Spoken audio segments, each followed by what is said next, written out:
জীবনে এমন একটা সময় আসে যখন মনে হয় সব কিছু শেষ। স্বপ্ন ভেঙে পড়ে, মানুষ মুখ ফিরিয়ে নেয়, নি- নিজের কাছেই নিজেকে ছোট মনে হয়। আমি এমন একজন মানুষকে চিনি যার জীবন একসময় এমনই ছিল। আজ আমি তার গল্পটাই আপনাদের শোনাতে চাই। সে মানুষটা পড়াশোনা শেষ করেছিল অনেক কষ্টে।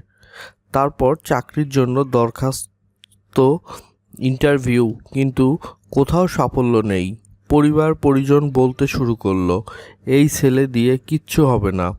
দিনের পর দিন কেটে যাচ্ছিল হতাশায়, কিন্তু হাল ছাড়েনি। একটা সময় সে বুঝতে পারল, নিজের ওপর ভরসা না রাখলে কেউ এসে ভরসা দেবে না। সে ধীরে ধীরে ইউটিউব দেখে শেখা শুরু করলো। কোনো কোর্স না, কোনো টাকাও নেই, কেবল শেখা আর শেখা। ফ্রিল্যান্সিং শুরু করেছিল। প্রথম 2 মাস একটাও কাজ পায়নি।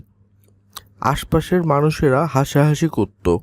একদিন বলেছিল, তুই কিছু করতে পারবি না, সময় নষ্ট করিস না।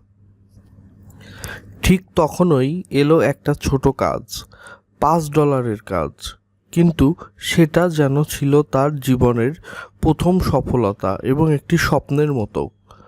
এরপর আস্তে আস্তে নিয়মিত কাজ আসতে থাকলো, কম বেশি। রাতে কাজ করত, দিনে বিশ্রাম করত। কয়েক মাসের মাথায় সে নিজের ইনকাম দিয়েই বাসার খরচ চালাতে লাগলো। আজ সে মাসে ইনকাম করে 40,000 থেকে 50,000 টাকার বেশি, এবং সেটা ঘরে বসেই। কোনো চাকরি না, কারো দয়ার প্রয়োজন নেই।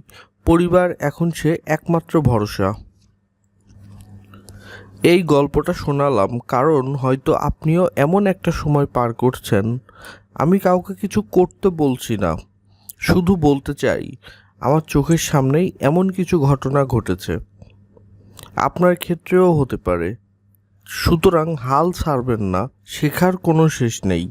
সময় আপনাকেও সুযোগ দেবে, শুধু নিজেকে তৈরি করে রাখুন।